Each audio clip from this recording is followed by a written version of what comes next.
Speaking of bangers, how about we start off with Enchant Worldle and Friends, as is tradition, and then we can get into the meat of this. We can get into the meat. Meat.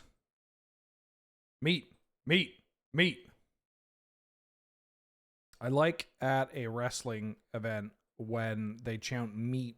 They chant meat because two fat guys are slapping each other. It's honestly kind of incredible. Nyx Weaver. This feels really small when I'm that. What about the eggs? We eat. 3 mana uncommon. Okay. Okay. And then what? Thirst for knowledge. Okay. After that, before that, 3 mana white uncommon. It's a sorcery. Survival cache. Could be an artifact. Okay. Artifacts. We're talking artifact equipment. Oh Christ. Obsidian war axe or battle axe.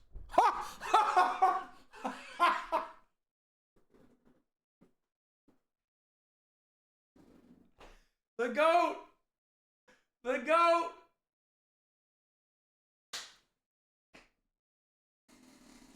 The goat. That's my streamer. That's my streamer. The goat.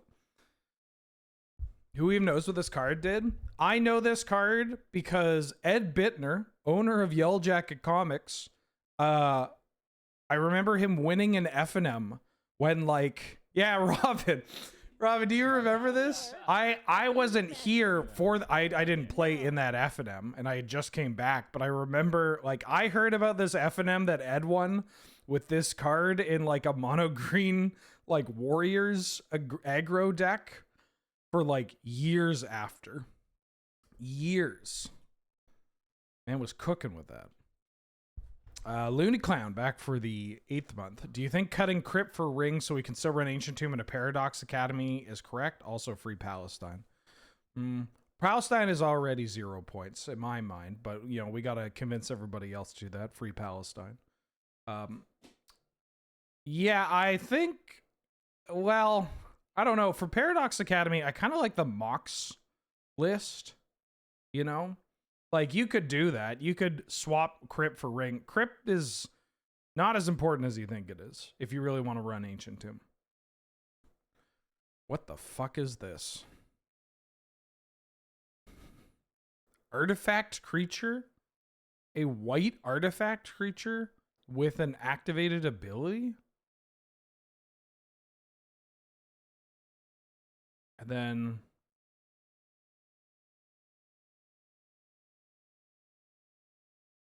11 words at a cost.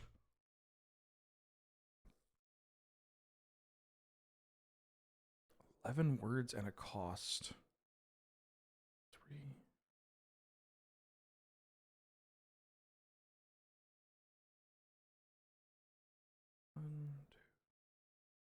XX. Oh, it's Lion Sash. Yeah, because it's got the little extra, equipped creature gets +this for each counter on it. Okay, cool. Easy peasy. Real easy right there. Get it out of here. Clean them up. It's done. Okay. I'm going to put on some very quiet background music as we talk about what's going on. So there was a Canadian Highlander points update. Some changes were made to the points list. Eggs! EGGS eggs! Thank you to Zach Faden for the 5-year. 60 months, let's go. That's a long-ass time. I hope you're doing well.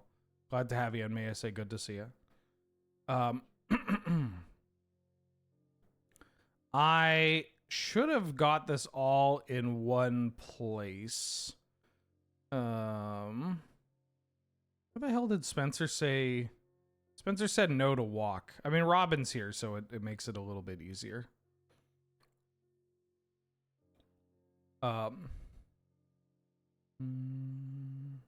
Okay, great. I should get this out in front of me. All right, we're going to be talking about the changes. that have been made to the points list, because a bunch of changes were made for Canadian Highlander. We have some increases, and by that I mean I have a single card that's going up. We have some cards that have been decreased, and then I also have the cards that were in the discussion that either got voted on but were not successfully passed, or cards that we have been talking about and that have been pushed to vote on. I am going to try to provide all the information. Honestly, this voting was a little chaotic because it happened across multiple platforms, but ultimately we got there. And it looks as though we got all of our ducks in a row for this one. So I'm gonna try to provide, who voted for what. If I get anything wrong, my intention is not to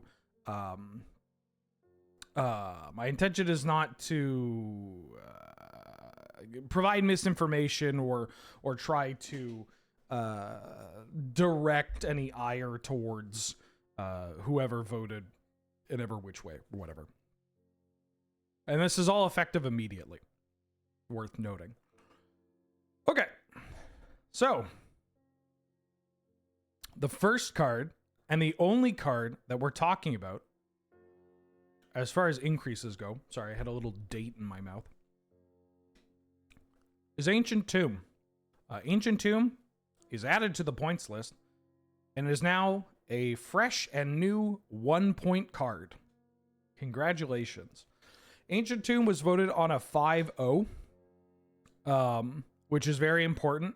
Just to be clear, if a card is going to be added to the points list or removed from the points list, or in circumstances where a card is going to have multiple points added or removed, so like a big chunk, we need to have a unanimous vote. There needs to be a complete majority on a card getting added, removed, or, modified, a la like Thassa's Oracle or whatever. Nitro Dog, welcome to the stream. Thank you for subscribing and supporting the channel. Glad to have you. Good to see you. Thank you so much.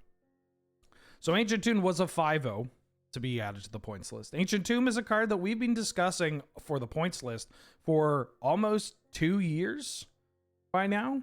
It's a card that's always kind of been in the discussion. Obviously, it's a land that cheats. It does something that, no other land really does with the same effectiveness. City of Traders obviously comes with this downside of it's not really the most reliable or repeat source of colorless mana. And if you've played with Ancient Tomb, you know that the decks that, play the card tend to mitigate the damage dealt to them by killing you because of the extra mana that they have off the card. So this is a card where we are in a bit of an awkward spot with fast mana. As the game itself becomes more board-based and more proactive cards are printed, you are going to have a shift in what is, the nut, basically. We've seen Moxen, especially, over the past couple of years, become something that was initially reserved for aggro decks or decks that didn't know what to do with their points, to now being some of the best things that you can do in the format is running like a double Mox or a triple Mox spread. And so Ancient Tomb is kind of in that category, right, of fast mana at a very low cost. So it's been in the discussion for quite some time, especially because a lot of the top performing decks that kind of just make for non-games end up being these proactive strategies that just mush you before you can do anything, or just ignore most counterplay kind of available. Like you can't reliably spend your turns building up a board to challenge your opponent's threats when you are, facing a turn 2 Minskimbu Timeless Heroes or Comet, or turn 1 or turn 2 whatchamacallit, Broadside Bombardiers. I had to figure out what this card's name was, because I always just call it Broadside Bombardiers. Or like White Plume Adventurer, all these different cards. The same can also be said for the fast artifact decks, right? Like Ancient Tomb is incredibly powerful in those artifact decks, which again, try to be incredibly proactive, try to ignore any kind of board development you are taking, and often can dodge a lot of the removal that's running around because they're just not playing creatures. And that's another reason why we've seen a bit of a rise in those decks, in addition to certain Tinker targets being... like, your Tinker now is just like an incredible utility spell. Like Tinker for Phyrexian Portal, or even Kappa Cannoneer is just quite powerful. Something that, Tinker was usually reserved for, like, ooh, I'm going to Tinker for Paradox Engine or Inkwell Leviathan or Darksteel, or not Darksteel Colossus, Blightsteel Colossus. So, in an effort to consolidate this incredibly powerful low cost of inclusion mana accelerator that will reinforce strategies that tend to lead to more non-games than anything, Ancient Tomb is now a point. It is a freshly pointed card for the points list. Little bit of a clumsy ending there. I don't know, it's Ancient Tomb. For some of these cards, I want to, it's like, what do you want me to say? It's Ancient Tomb. We've been talking about this for a long time. Oh no. Welcome back for the 3rd month. How you doing? How you been? Glad to have you. Good to see you. Thank you so much for the support. On to the decreases. So Canlander's in a weird spot right now. I kind of want to make an entirely separate stream or video talking about some of the issues with Canlander and 100 card singleton in general when it comes to like the identity of the format and how we are how these formats lose out on certain cards, that certain new printings of cards that other 60 card formats get to take. And it's like that meme of like Squidward at the window and Patrick and SpongeBob are running by, and yada yada yada. That's something I would like to do, but I think I'm bringing that up because it kind of ties into something that has been consistent with the changes that have been happening to the Canlander points list over the past year or so. Is that even to this day, there are relics of a lost period of time. Basically, there are cards that are on the points list that were placed there from an era of Canlander was only played locally. People were really just, they hate playing against combo. Combo has this stigma, a lot of parroting of talking points and all that. And honestly, this set of changes has done a pretty big push to trying to kind of reset that and try to undo some of the knee-jerk reactions to certain cards. Which is why you see on these update streams or posts where there is typically 1, maybe 0 even cards being increased, and then just a chunk of cards getting decreased. Because you can look at the points list and go like, well, nobody's playing this card, nobody's playing this card, nobody's playing this card. And these were added before the initiative, before... Minskimbu and Comet, before we got an additional free counterspell, whatever, right? Like added before X, Y, and Z. And so in order to address some of the newer cards to be added to the points list, like in order to figure out what is actually fucked up comparatively to some of the other cards that are just really efficient proactive threats, you kind of need to trim the fat first and then see what stands out. Ancient Tomb's an easy add because it's, again, something we'd be talking about for a while, fits the bill, kind of a no-brainer, and it's just a good hit overall at some of the cards that we should be looking at. But you gotta take stuff away before you figure out what you need, right? And so that's kind of what a lot of these changes are. Yes, Mulder, I hear you. So starting with Spellseeker, this was a vote, a 5-0 vote to have Spellseeker reduced from 2 points to 1 point. Spellseeker is a very interesting card in the history of Canlander, and it has a lot of utility that feels like it's wasted at 2 points. At 2 points, it either doesn't show up or only shows up in decks where, well, it's either the name of the deck or it is finding the name of the deck, right? So Spellseeker is a Magic card where it is only, it was only showing up in like Seeker Walk decks as a bulk of the points, or in Flash Hulk, right?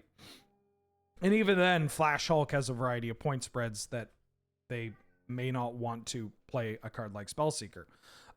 Spellseeker is a much more interesting tutor when compared to the other cards because it has a body attached to it.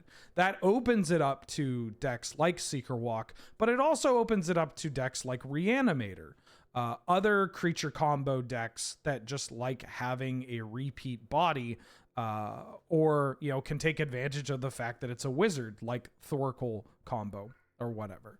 I can't believe that I effectively just suggested that Thoracle combo was interesting, but there is some counterplay to all of these decks that I mentioned. Flash Hulk, maybe not as much, but this card is genuinely an interesting card to play, which is not something you typically say about tutors.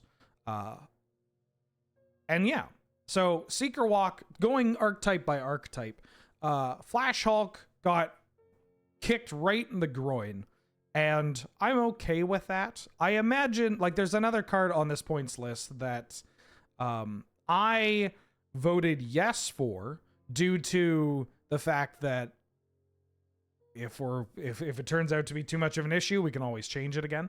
The spoiler alert, it's Merchant Scroll, but it's oh shit, where was I going with this? Flash Hulk is getting 2 points here, which may be too much of a help for a deck like that. Flash Hulk is a pretty powerful deck. Obviously, it got nerfed when Flash itself had some points increases. It got buffed with the printing of Samwise, just making for a much cleaner package, or a series of packages that have access to... Sorry, I'm reading a comment about Ancestral Recall being 0 points. That is not correct. It is 8 points. It is 8. 8 out of 10. Great, now I've lost my track of thought. Spellseeker and Flash combo. Sure, why not? Like, this is a card that I don't mind giving some points to Flash Hulk with. Because, again, it's slower. This one is very good in Flash Hulk because it can find both Flash and Summoner's Pact. But it's a lot chunkier and operates at sorcery speed. And also, while it can find some protection, the pieces of protection it finds are either proactive in the form of hand attack, or they are going to be like all in terms of like pact and negation or whatever. Seeker Walk, creature combo decks are in a weird spot, especially one where you're like hoping your opponent doesn't have any removal or a pinger or whatever, right? Like, Seeker Walk decks are pretty neat to watch in operation. They provide, they're a deck with a bit of resiliency and customization in how you build it. And that's something that you should be looking to give points to, is that like, well, if you're going to combo kill me, at least do it in a way that gets mucked by like lightning bolt or dark blast or snuff out or solitude or whatever. As like the base level, that's pretty cool. It's a good card to trim the points on. Sorry, I'm really distracted because my cat's here. My cat's here and she's desperate for scritches. And every time I stop scritching her, she screams at me. Thoracle is another deck where Seeker didn't really see any play because your point spread was often... Hold on. Your point spread was often Thassa's Oracle for 7. Tainted Pact gets you up to 8. And then running Gifts Ungiven and Intuition. Although there were people that ran Gifts Ungiven and like Dig Through Time. Some people had Mana Drain. There was some little, some things that you could do to this deck. But now you can run Thoracle, Spellseeker, Tainted Pact, or Gifts, or Thoracle, Spellseeker, Tainted Pact, Intuition. Like there is some customization to be had there, especially when you factor in that Spellseeker is a wizard. Spellseeker is also a creature with mana value 3 or less. Meaning that you can unearth it, helping hand it, reanimate it, any of the piles that get set up through the gifts package. Shit, you could even do one without Tainted Pact and just all in on Demonic Consultation. And you're on like Thoracle Seeker, Gifts, Intuition. That's kind of hot. Like there's some other stuff that you can do that's pretty interesting with this card. So yeah, overall Spellseeker, like if you're going to reduce the points on a tutor, this is an interesting one to do it. Simwat, welcome back for the 7th month. Thank you so much for all the support. Glad to have you. Good to see you. How you doing? How you been? And Jules, back for the 56th month. Happy Points Day. And a merry Points Day to you too. May all your High Tide decks have 2 additional points. 3 additional points in some cases. Bless. Big bless. On to the next card. Merchant Scroll. Merchant Scroll has been on the points list for thousands and thousands of years. It is a card that can find everything from Ancestral Recall to Flash to Force of Will. And honestly, I'm okay with Merchant Scroll being a 1-point card that just does not see much play. I voted for Merchant Scroll going to 0, but at the same time, I feel like this card is at its healthiest when it is locked behind a single point. Mostly because it just finds Force of Will. And I think Force of Will might be the best non-pointed card that you can play in Canadian Highlander. Force of Will, obviously pretty good at protecting yourself against the combo decks, but also it's just a free spell that gets so much better when proactive threats are the name of the game, right? Like you being able to Force of Will and protect your Minskimbu or your White Plume Adventurer or your combo kill is cracked in half. Merchant Scroll finding Ancestral Recall so that you can then start recall chaining. Also, not the best thing to incentivize. It's a card where, what good does this lead to? And does it lead to like a variety of improvements? Or does it unlock decks that may have been locked behind archaic pointings? And I think the answer is no. I think instead what Merchant Scroll does is just it gives like the Jeskai decks a way of finding their recall or their Force of Will. It gives obviously points to Flash Hulk, gives you could give this some points to other creature combo decks too, or other combo decks too, like Thoracle as well. Yeah, this feels like a card that we underestimate how powerful it is going to be in practice. But it also, and part of the reason why I voted yes is because it feels like the kind of card that you need to fall off your bike, right? You need to scrape your knee with this kind of card so that you could be like, oh shit, that wasn't great. Or you scrape your knee and go, okay, that was bad, but it isn't so bad, right? Like I can still at the end of the day get up and get back on the bike. Am I making a Batman quote unintentionally? It's not what I was trying to do, but yeah, it's a doozy. It's a doozy. I would probably recommend you playing Merchant Scroll in your decks that have access to Force of Will and Ancestral Recall, as well as obviously the Flash and Degenerate combo decks. Time Walk. Time Walk got decreased from 7 points to 6 points. Time Walk was originally at 6 points. In fact, outside of the big three of Ancestral Recall, Black Lotus, and Time Walk for the longest time was just the 6 point card. I think even there was a time where this card was like 5 points. I played a lot of fair Time Walk back in the day. This is basically how I made my money. Was casting Time Walk in a deck with Geist of Saint Traft and Mantis Rider. And boy, howdy, was it great.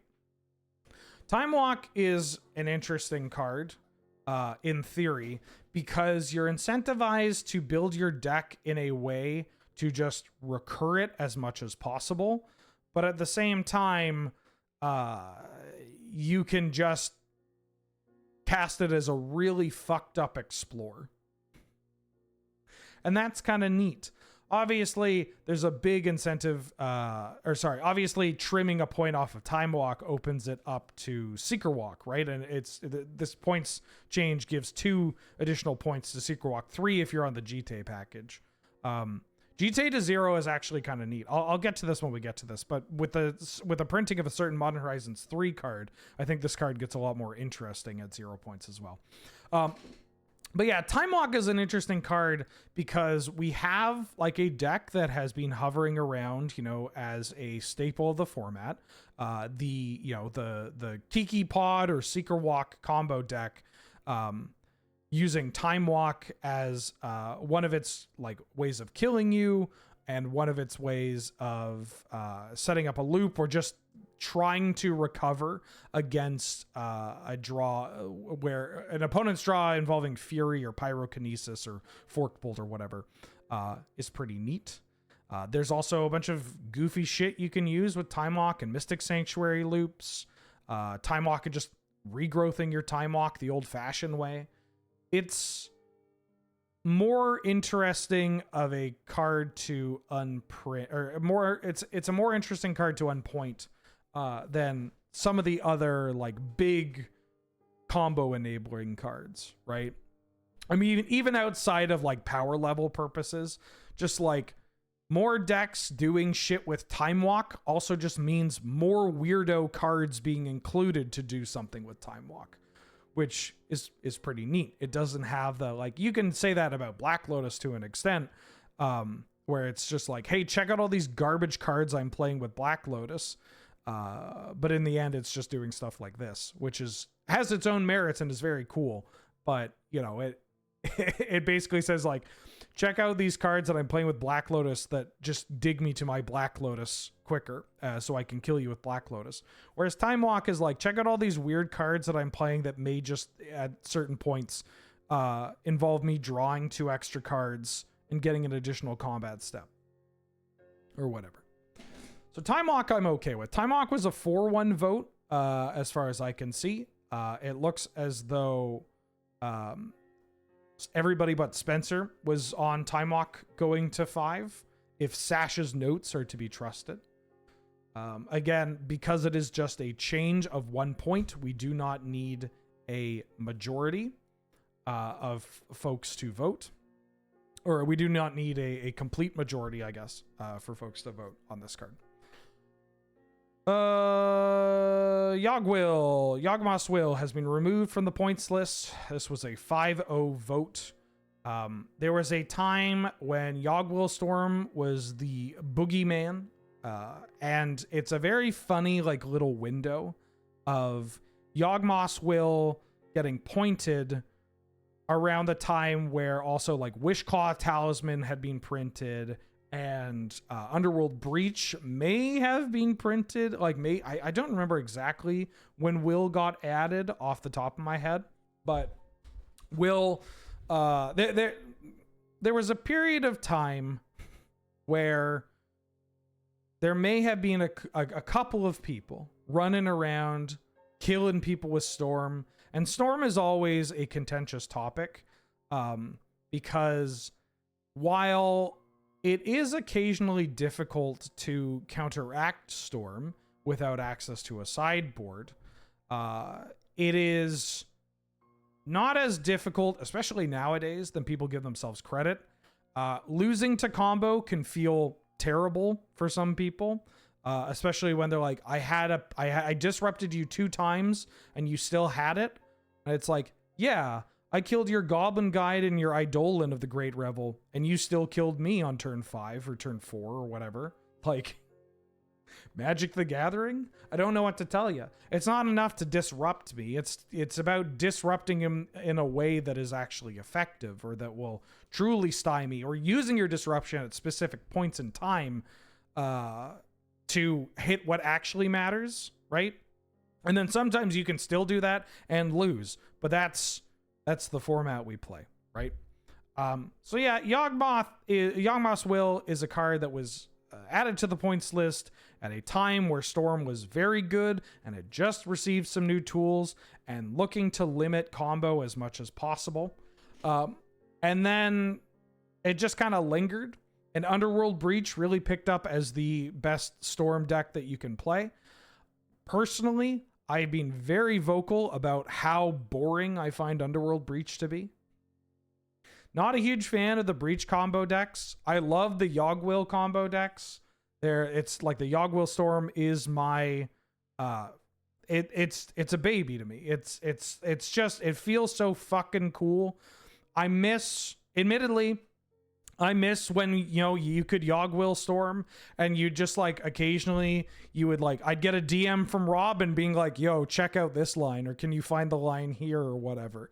Like, that is something that you don't honestly get as much nowadays. You certainly don't get that with Breach Storm. Like, it's very rarely where you're like, oh, check out this cool line. And then the line is you cast Brain Freeze on yourself and you just happen to hit the Lotus, or you happen to hit the LED or whatever. And that's not exactly fun or cool. And it doesn't spark joy. Nowadays, Yawgmoth's Will, you can run Black Lotus Demonic Tutor Yawgwill. I will be running Black Lotus Demonic Tutor Yawgwill basically at any chance I can get to play in a tournament, which unfortunately is not that often anymore. But yeah, I'm so stoked to do that. And I think it's fine. I mean, obviously, we voted 5-0. There are plenty of points in a Yawgwill Storm line of disruption. And especially given the increase in graveyard hate and low-cost free graveyard hate, right?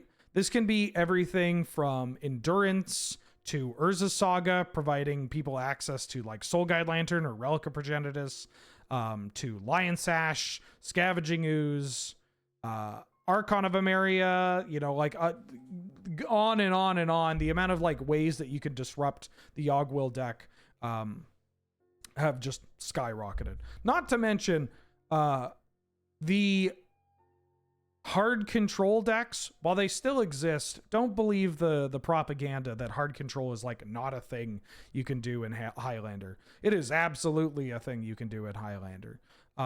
It's just, even those decks play cards like Ragavan or Dragon's Rage Channeler, which are pretty good at killing you while also just having a mitt full of counterspells. So, in summary, the ways to disrupt Yawgwill have increased across a variety of archetypes, as well as that spread of disruption being a lot cheaper or incidental, and sometimes even free, air quotes. And then the combo deck itself just has so much competition in terms of like how you are, like if you're a combo pilot, your options for combo, there are so many different things you can do, and you're just going to play Breach. But now there's a genuine consideration to be had. Like, are you going to Will Storm or are you going to Breach? Like, you got some options. Okay. 1 second. I got to go grab a package, and we're going to talk about Natural Order because this is the most contentious one of the bunch.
It was wild to me that the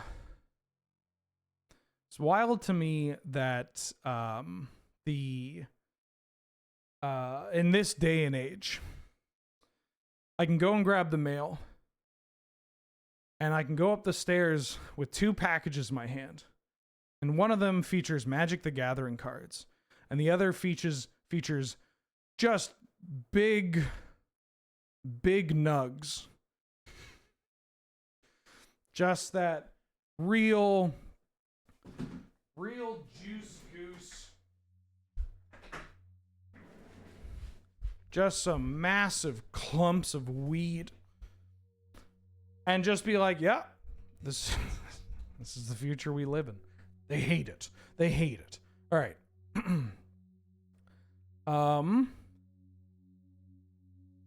We have Natural Order coming up next. So Natural Order is a card that was voted 3-2, with myself and Spencer being the nays, with Robin, Peps, and Sasha being the yays. And this one's interesting because, one, Spencer and I don't always agree on stuff like this. And 2, out of the entire council, Spencer and I have the most experience with Natural Order. I've been kind of against Natural Order decreasing in points every single time, because this card is still fucked up, and making Natural Order cheaper doesn't really solve the issue that comes along with playing these, like the mono green like Hoof or Green X creature decks, because you're still just going to die to Fury and Pyrokinesis. All this does, all reducing Natural Order does is either provide for more it just makes for more non-games by giving these decks access to either more fast mana or more tutors, and that's kind of boring to me. But there, to speak on the side of Natural Order, going to 1 point now, is that there are some disadvantages to this card that are kind of consistent with some of the other things that we've talked about, where there is a cost of casting this card, right? 4 mana, sorcery, speed, additional cost, sack a creature. You do have to include some cards in your deck that are, you know, if you got a Gaia's Cradle, they're playable, but a lot of times they're very difficult to cast. And then also just the, like, things that you can find off Natural Order, while they are very powerful, they haven't changed too much, right? Like, Atraxa being a new addition is pretty big, but Atraxa, very thankfully, one, gets Karakas, and two, in the green creature decks, Atraxa is not the be-all, end-all, right? Like, it is not... that sounds wild to say because it's like, oh yeah, this 7/7 Flying Vigilance Lifelink Death Touch that draws me 3 cards is not the be-all, end-all. I get it. But, like, it really isn't. It just that. It's just the removal is so much more efficient, especially in terms of, like, Karakas being able to muck it. Typically, the natural order decks don't have as wide of a spread of card types when you compare it to something like Reanimator. Like an Atraxa in Reanimator is going to be drawing you like 5 cards, right? Because you have your Animate Deads, your Dance of the Deads, you may have big artifact creatures that are getting regenerated, all that stuff. But in the Green X creature decks, like, yeah, it'll probably draw you 3 cards, 4 cards. Really depends on your particular build. But also, if you're a deck where your Atraxa is drawing more cards, you're probably not a natural order deck where you're going to be killing people out of the gates with Craterhoof. So there's at least a tension in, like, what this card is finding. Has this card really changed that much over the years? And then, is there a deck that is going to be able to, like, have its cake and eat it too? And I think the answer is a very hesitant yes. But much like Merchant Scroll, maybe it's a card where you need to see it, right? Do we want more natural orders, though? Do we really want more natural orders? I mean, personally, I don't think we do, but yeah. There is some counterplay to it. The deck might be worse than Minsk and Boo. Absolutely worse than Minsk and Boo. I think Minsk and Boo is going to do more than Natural Order would ever do in killing an opponent.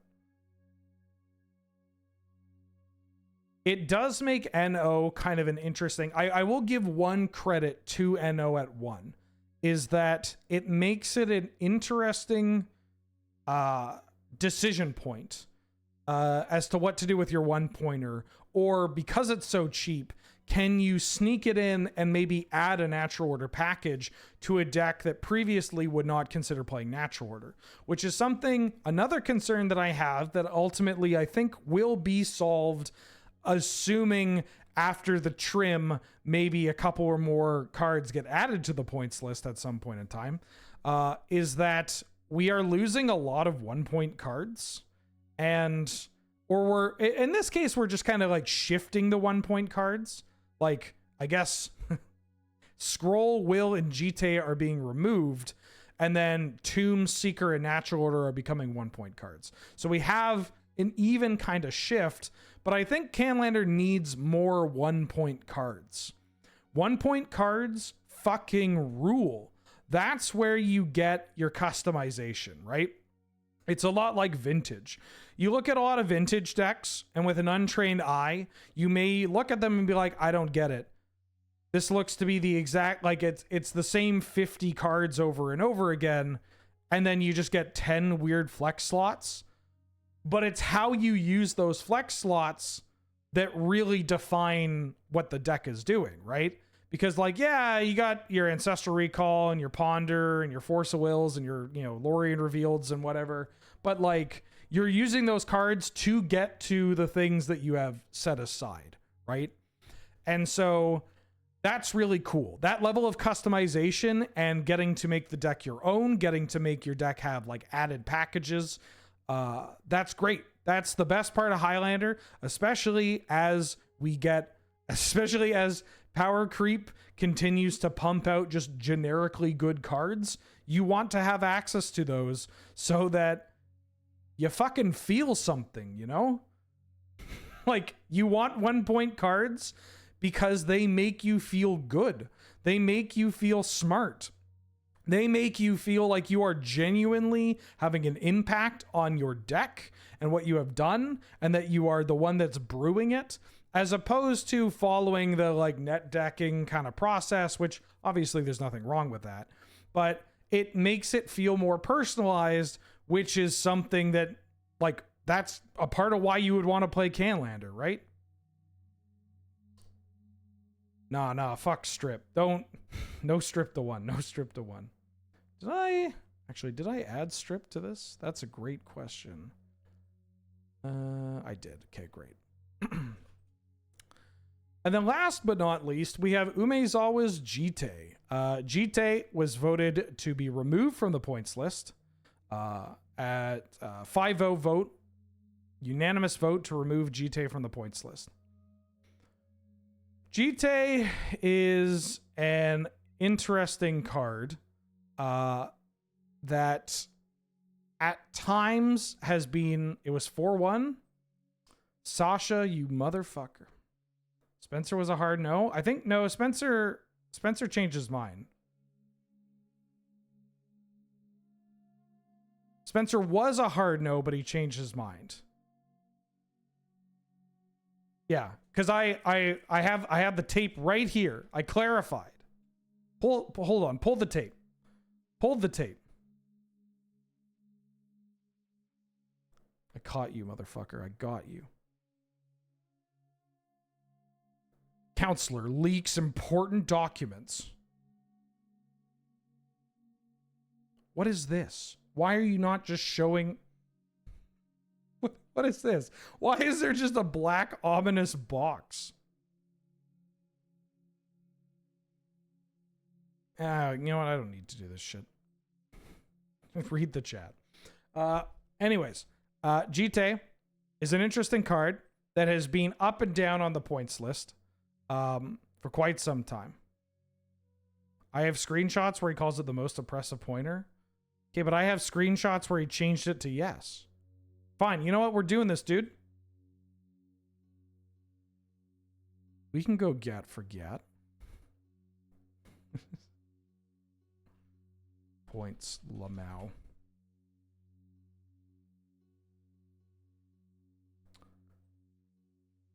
Let's do it, dude. Let's fucking pull the...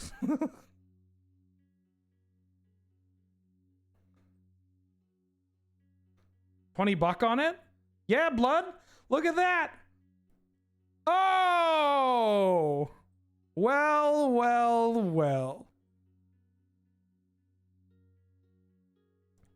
Don't we need a unanimous vote for Jitte to go to 0?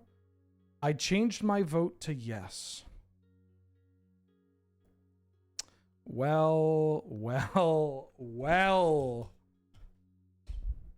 D spoken. That could be anybody. This could be anybody. All right.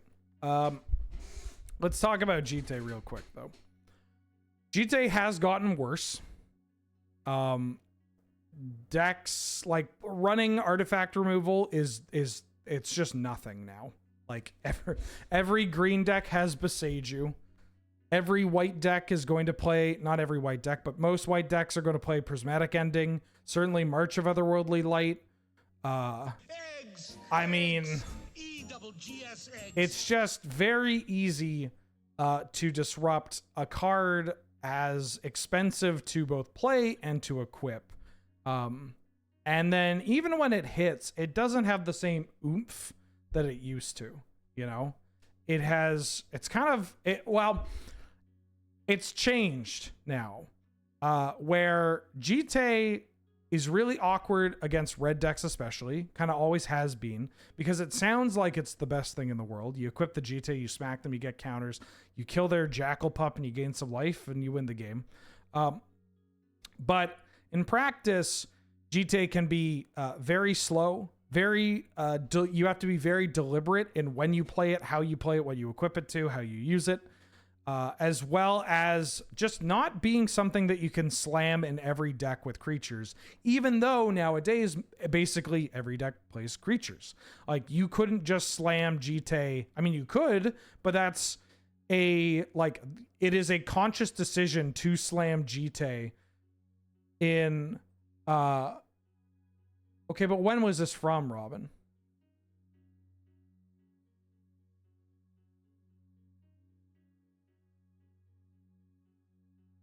Hold up. You're doing this to me? He thinks it's silly. He thinks it's silly, and yet here we are. And yet here we are. I also did not expect this to actually open this on screen.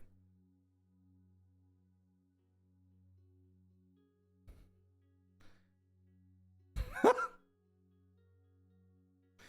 right, you are right. I deserve $20 for dealing with that NPE shit. Yeah. We need a ban on NPE. NPE stands for negative player experience. It's a game design term that has been wildly misused throughout the discussions on the council. But I don't have the energy to get into that. Interior Explosion, welcome back for the 50th month. Half a century. Jesus Christ. That's a long ass time. Thank you so much for the support. Another one. Gives me conniptions. And Power Flapjack gifted a sub to Robin. Thank you so much. That's very kind of you. Look, Robin, you can now use an emote that has Mwanvuli, the monkey from Mwanvulius.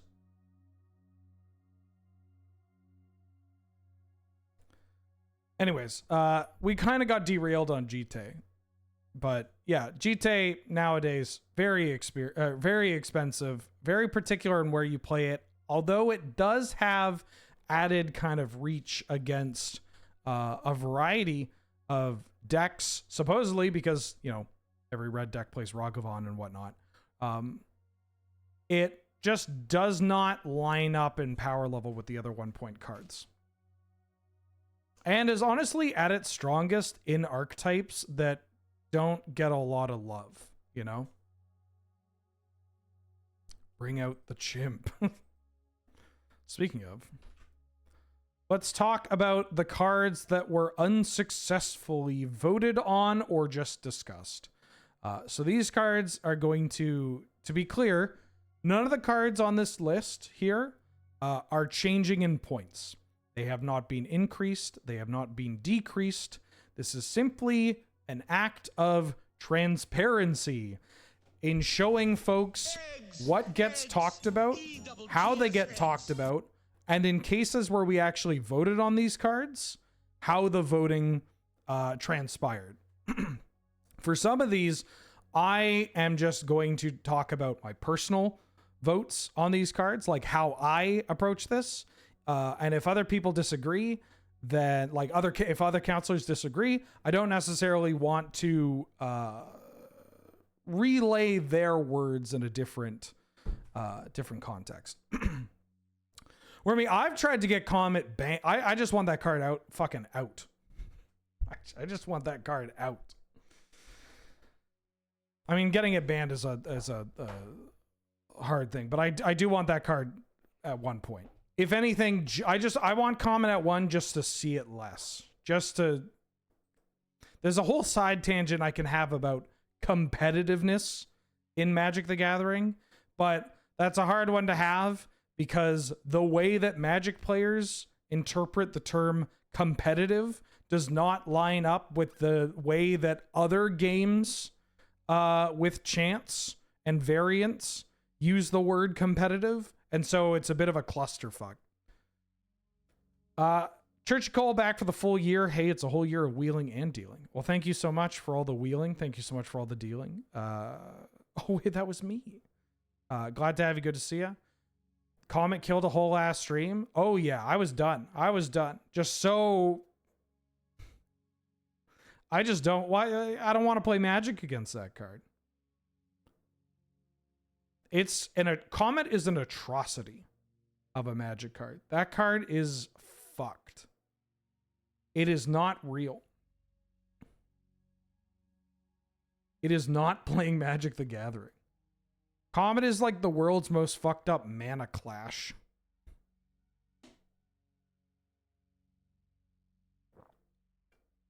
All right, let's talk about these cards. So again, these are cards that were voted on, but were not, they were voted on or brought up to discuss, but they were not successfully passed. And the information is a little wacky because, again, it's spread across 2 different conversations, but I'm going to try to keep it all concise. Starting with Minsk and Boo. Minsk and Boo is currently 0 points. I would like this card to be 1 point. I think Minsk and Boo Timeless Heroes is a fucked up Magic card. I'm not going to go into too much about this Magic card right here and right now because my stance on this card has not changed over the past 3 points discussion videos where I continuously try to get this card pointed.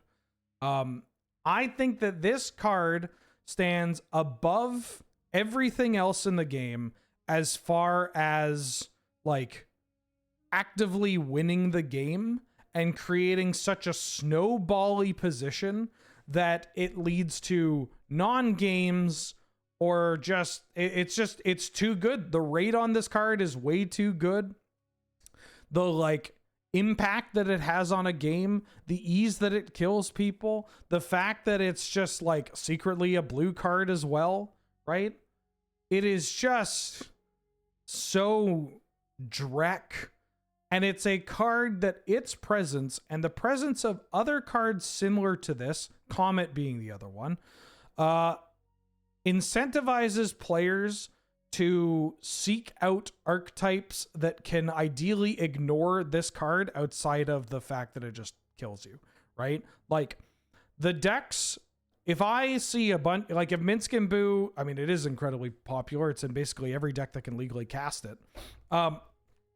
This is the kind of card that makes me just want to play combo for the rest of my life. You know, it's like, well, if this is what's going around unchecked, I guess I'm going to have to Tendrils you or Time Vault you.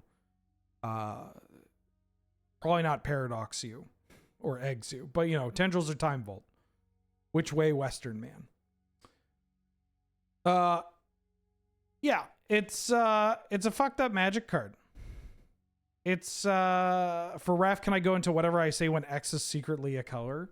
Yeah, so this is a Magic card where while it may have a red and a green pip here, in practice, the lists, while Gruul Monsters is, you know, a top tier deck that does play Minsk and Boo, that is absolutely fucked in that deck, that is an example of where this card is closer in comparison to other cards that deck may play. So like Minsk and Boo in the context of Gruul Monsters, while still being the best like thing that you can do, it is closer to something like Caves of Chaos Adventurer or Questing Beast in that context, because really you're just looking for the top end, most effective threat that just kills people, right?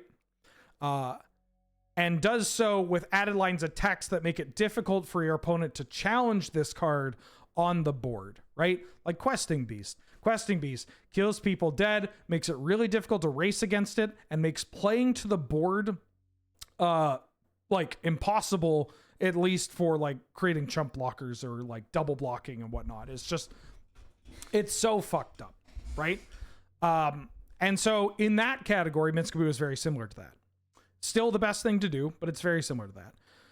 Outside of the mid-range aggressive green-red decks or the green X or red X decks that just splash Minsk and Boo, because why the fuck not, right? Like, Boros decks can splash this card. Obviously, like a green-black deck or a black-red deck could even splash this card. It's like outside of that, this is a card that is just tremendous in blue-based Force of Will decks, right?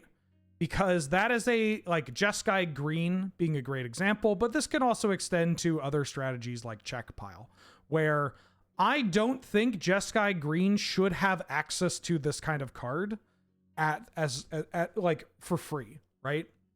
The Gruul decks and the mid-range decks can pay the point to have this over-the-top card, but also there's a decision to have around there the conversation with Questing Beast or Rampaging Raptor or Caves of Chaos or whatever. But for the blue decks, just being able to free roll this card they just get the best way. Like, you shouldn't be able to, realistically, you shouldn't be able to have this difficult to address over the top powerhouse of a proactive threat in your deck that is like 65% blue cards, especially given how easy it is to accommodate this off of triomes, off of Ren and 6, off of fetch lands, whatever. It just, you're given, like, this card at one point serves to address the blue decks that are getting away with playing this card, where like they currently don't have to make a decision. I want decks and the players to make decisions. That is my, if you're slamming anything as like, what is my modus operandi when it comes to being a counselor? It's, I want people to make decisions in deck building. I want people to go like, I'm an Ancestral Recall deck. Do I play Mystical Tutor and 4th Aerolingus? Do I play Treasure Cruise and 4th Aerolingus?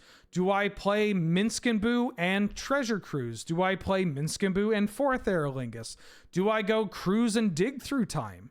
Like, do I just cut Recall and then play this fucked up wide spread with like Mystical, 4th, Cruise, Drain, like, you know, all the goodies, right?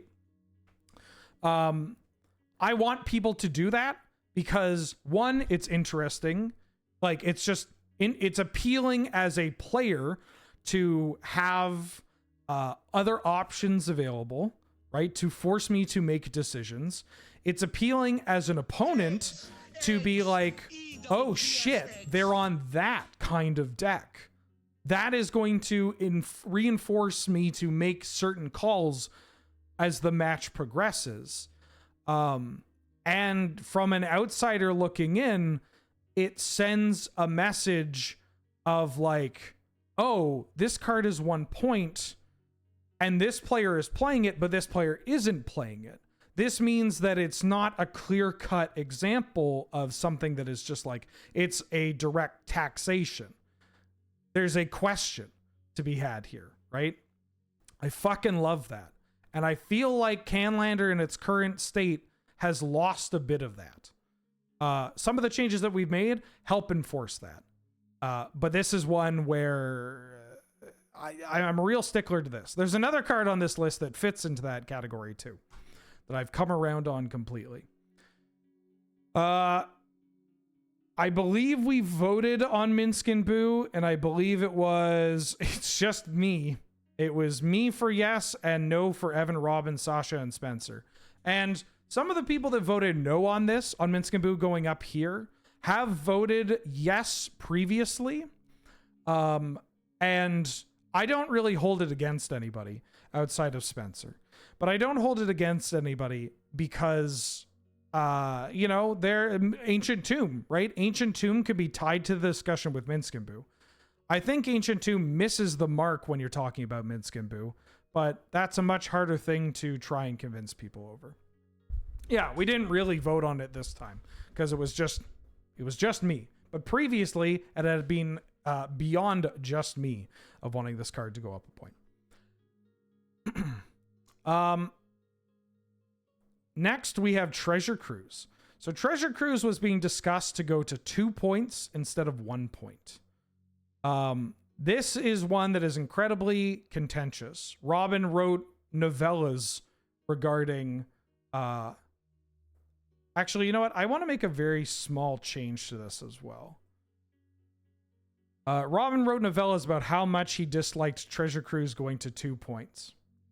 And I voted yes for Treasure Cruise going up to 2 points. But ultimately, we didn't vote on it. It was more like a lot of the times, to give some context, a lot of the times when it comes to these discussions, before we actually vote, there's like, hey, I want this to go to X amount of points. Here's why. And then people will be like, I would not vote for it to go to that amount of points because of this reason. And I don't, there's a conversation involved. There's a back and forth. It's not like we all show up and just immediately like fill out our ballot with no discussion or whatever. So Cruise is like easily the best 1-point card. It is, and like putting Cruise to 2 kind of just kills it. But I also think that's okay. I'm starting to believe that like using the points list, or like it wouldn't kill it. It would just restrict where Treasure Cruise shows up to the point where it's only ever showing up in a wide blue spread. And I actually think I'm okay with that. I'm okay if Treasure Cruise only ever shows up in decks without Ancestral Recall. I am totally fine with that. That said, I think that in practice, there is a better card to address than Cruise to 2 that can serve as a similar outcome, which we'll get to in a second here. Demonic Tutor going down to 2 was discussed a bit. I am not for DT to 2. I'm trying to see who was. Oh, it was just Sasha. Sasha wanted DT to 2. I don't get it. This card is pretty fucked up. Can I explain why why Cruise is better than Dig? So Treasure Cruise is only 1 mana, and it draws you 3 cards. And while you don't get the selection from Dig Through Time, the fact that it's half as much mana, as well as getting you just more raw cards, is huge. Because it doesn't, when the decks are as efficient as they are now, and when the removal is as flexible as it is now, it just doesn't matter what you get. Just being up raw cards is going to be better than some of the selection that it provides, especially among the Jeskai decks, the blue-red or blue-white decks or whatever. Like you just want raw cards. Yeah, you want rock hard. You want to be absolutely just bricked up when you're talking about Dig Through Time or Treasure Cruise.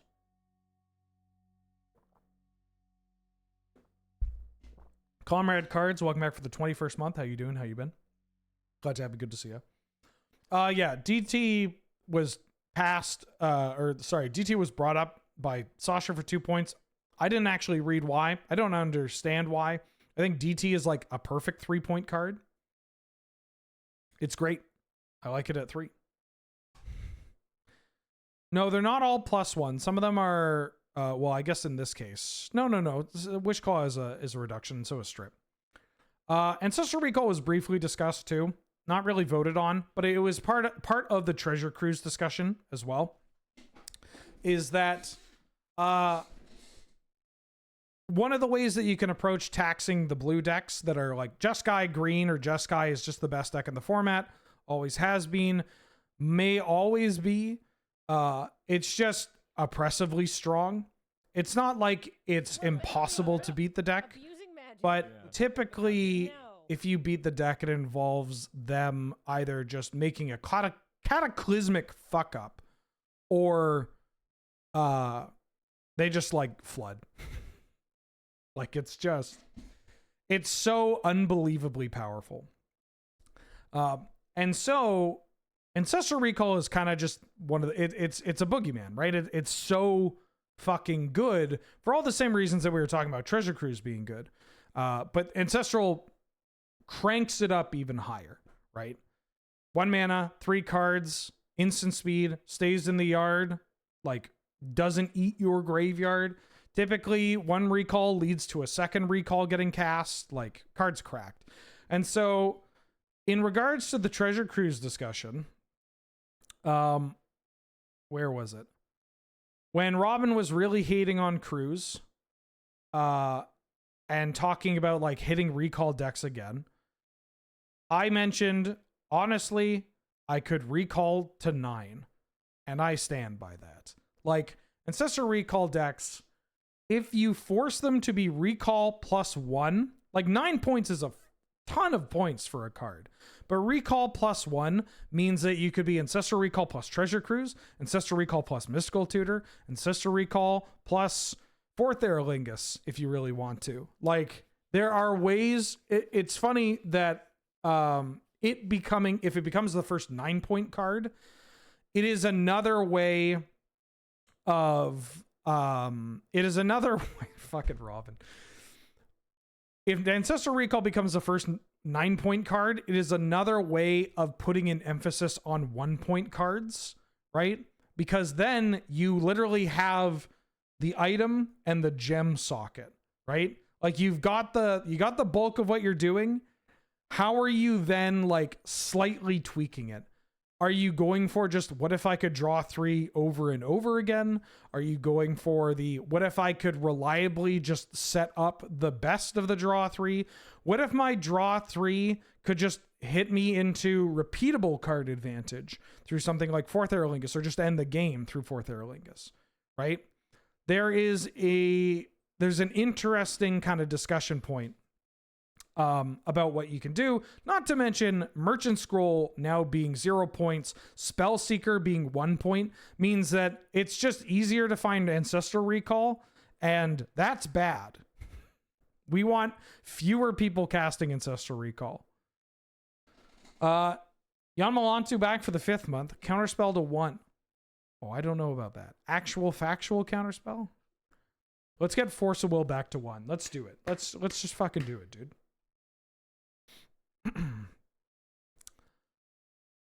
I don't think lowering walk makes recall worse.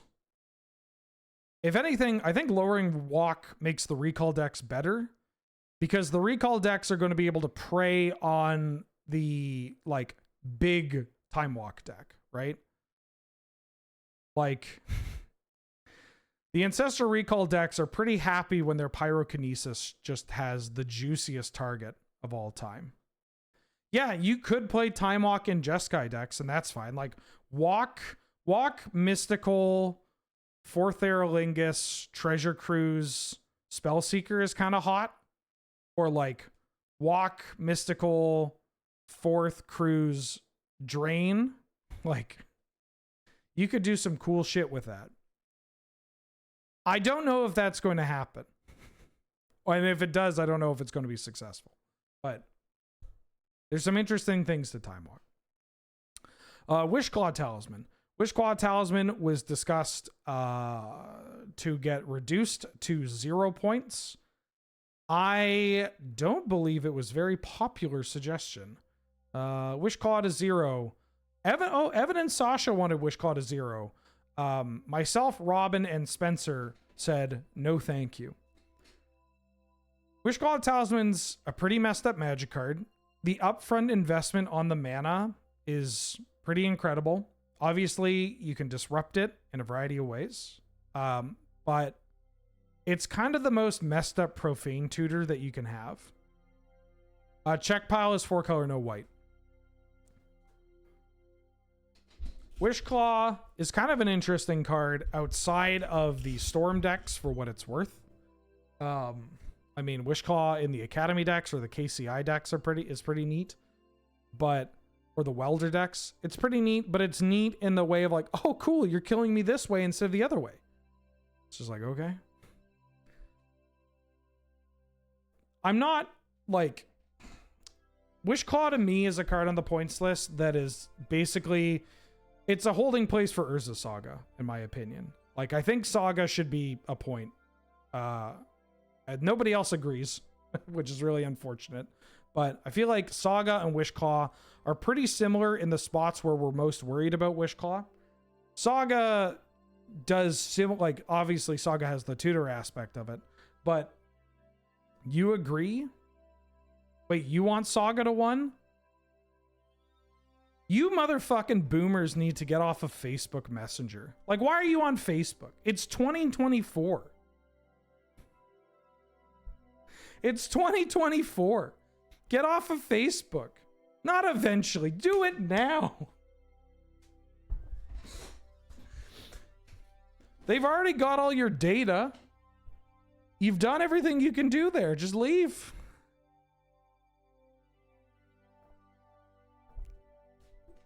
I guess this segues into Urza Saga pretty nicely. I think Urza Saga should be a point. I think this card is kind of fucked up. I was initially against Saga being a point. But the more I have had to think about it, the more I've had to play with it, and the more I've realized that this card is just so incredibly busted. It's just so good. Like, I mean, no shit. But it's good in a way that is difficult to, surprisingly difficult to interact with. And then also just kind of, it's a land that makes the entire game around, like, built around itself, which is kind of wild. Obviously, this card finding Black Lotus or Lion's Eye Diamond is pretty hot. That's pretty important. Like, the combo potential of this card is very high. The acceleration potential, obviously, like one single card pooping out 2 constructs plus finding either mana acceleration in the form of Soul Ring or the Moxen, or finding something like Shadow Spear or Lava Spur Boots or added utility. Like, it's just too much for an unchecked land, in my opinion. And if we are a little worried about like how snowbally the format is, or like how degenerate some of the Artifact or Black Lotus combo decks are, I think Saga is a much cleaner knock to keep those decks in check than something like Wishclaw. The one thing I will say about Urza's Saga is that it doesn't often show up in the Jeskai decks, which is a point for it. Oh yeah, and it's kind of cracked in Time Vault too. Yeah, a point for this card is that the Jeskai Green or Jeskai itself decks just typically don't play Urza's Saga. That may be a mistake. There's a chance that they should be playing Urza's Saga. It'll be interesting to see if these decks that do kind of dip to Time Walk kind of look to Urza's Saga as well.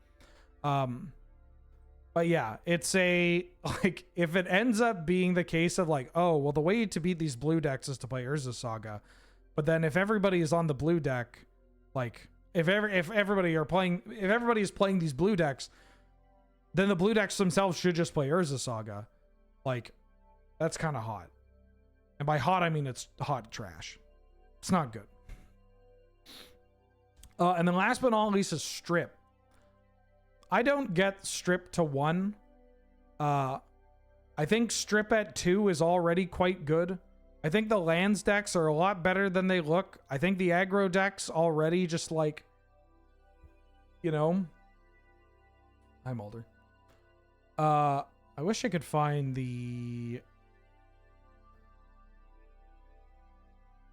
We talked about it a lot, but we never actually passed it.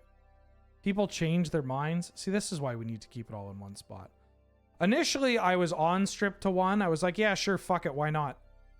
Let's just throw shit at the board and see what sticks. Because again, Strip is not a card that shows up in the blue decks. Strip is a card that typically does not hurt as much when used against like cheap creature decks, mana dork decks, whatever. But it is also a card that just has so much snowball potential. It just makes for more... Strip is a card that does make for non-games, and does really incentivize play draw in a way that, like, I don't know if we need our reaction to how snowbally the game is getting when you include the entire card pool. Like, I don't know if our reaction should be like, sure, why not? Who cares? It's already fucked. Which is kind of why cards like Minskaboo and Saga not being on the points list are kind of wild to me.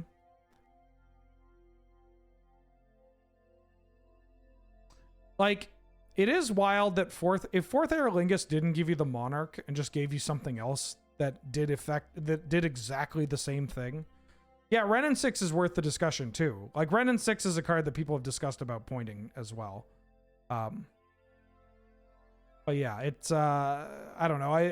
It's wild that Fourth Aerolingus got pointed so quickly. Which was the correct call, by the way. But it is wild that it got pointed so quickly when we still have Saga and Minskaboo and whatnot hanging around. Different cards, but still a part of the same problem of design over the past couple of years. Cool. All right, well that's it. Those are all the Canlanders cards discussed. The floor is now open to some questions. If you have any questions, comments, concerns, I will do my darndest to try and answer them, and to answer them in a way that is not unbiased, but at least I will try to answer them to the best of the reasoning behind these decisions. Finisher and Academy decks? Yeah, Fourth Aerlingus was just like too good across the board, but it is closer on a large scale to stuff like Minskaboo and Saga than not. Suggestions for point spreads and Gruul monsters? Yeah, I'd go Minskaboo, Urza Saga, Strip.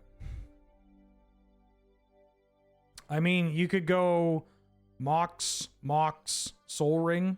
That's quite good.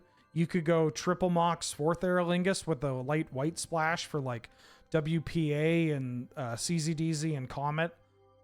You could get Strip in there if you want. Yeah, that's... Gruul Monsters has a lot of options to effectively just do the same thing. How am I doing? I'm alright. Doing alright. What was the MH3 card that worked with Jitte? Oh, I think Nadu is pretty crack. I mean, a lot of people think Nadu is crack. I mentioned Jitte working with MH3 cards because of Nadu. I don't know what Nadu's name is, but because Nadu is a card that is going to make people want to try something out with Shuko, it means that you could have a Stoneforged package that includes Jitte as a free roll in a deck that would not previously, like maybe with Jitte being free and Stoneforged being free, you would already be playing them. But it's just nice that it is nice that there is now a new card that is cracked that also synergizes incredibly well with a piece of equipment, and that like that could be a backup plan to just being a totally reasonable mid-range deck, because you're 3/4 flyer with a Jitte that when you remove a counter from Jitte to pump Nadu, you get to trigger Nadu. Like, it's just pretty gross. Pretty gross. No discussion about WPA. Not at this point. I do think that the format would be in a better place if WPA was pointed, but also that there... Okay, so to clarify, there are certain suggestions that pop up where, much like the Merchant Scroll line or Treasure Cruise at 2, I think there are certain pointings that I am okay to suggest, even though they might not be the most direct, that can effectively knock a card out of the format outside of like very specific cases. And in the case of WPA, it's just, it does something unique in that it introduces the initiative very quickly. It ends up like being the cheapest option, the most flexible option, and I want to see less of it. Really that straightforward. I think the format is better with less White Plume adventurers running around, just in general, not even on like a power level scale, on just like the enjoyment of Canadian Highlander. I think a reduction on introducing the initiative as quickly as you can with this card would be a net positive outside of the decks that are willing to pay a point to have that privilege. Strip should have gone to 1. There's always next vote, Robin.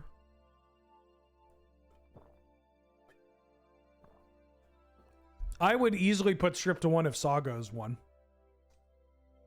Like, Strip to 1 if you also have other 1-point cards, or like Recall is 9 or whatever, I could see that.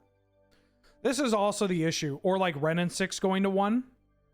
I could see that. Like, I want a shitload of 1-point cards to the format. I think that's how you make Canlander return to its former glory. Ancient Tomb, Schmancient Tomb. We need more, dude. We need, give me Minskin Boo, give me Urza Saga, give me Strip, give me Recall to 9, give me Comet, Stellar Pup, give me Renin 6. Honestly, you do all that, I don't need White Plume to 1. You could still White Plume to 1, but just give me all that. Took 5 years for Tomb. Yeah, this shit takes forever. They only live in pre-modern? No. No. No. Where was it? Why does blue take the joke too far? Draw 3 card, 1 mana. No, everything, 1 card got increased. One card got increased. Everything you were seeing here is just a points, from our general points discussion that did not make changes. Will we see Yawgmoth Storm in North 100 Showdown? Absolutely. Absolutely.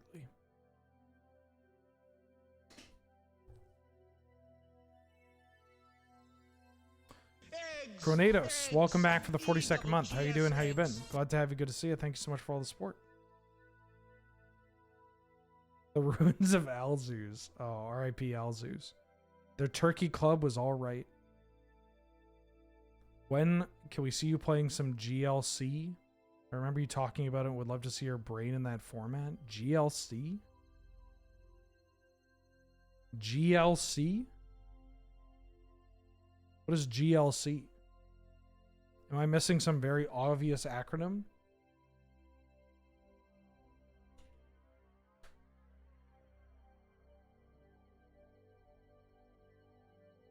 Pokemon GLC. Oh, Gym Leader Challenge. Right, Gym Leader Challenge. Sorry, I read this and I was trying to be like, what does this have to do with points? What does this have to do with this? The Gordon Lightfoot Club. Oh, the Gordon Lightfoot Club. Holy shit.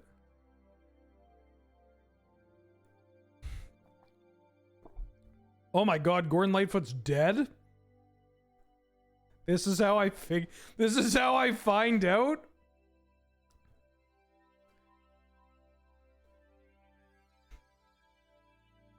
Oh my god, fuck.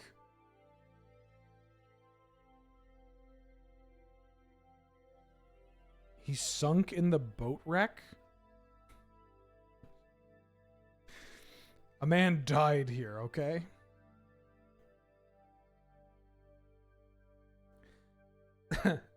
He was on the Edmund Fitzgerald. I mean, they said he died of natural causes. I mean, I guess a boat, a shipwreck is kind of a natural cause. All right. That's it for the Canlander points discussion.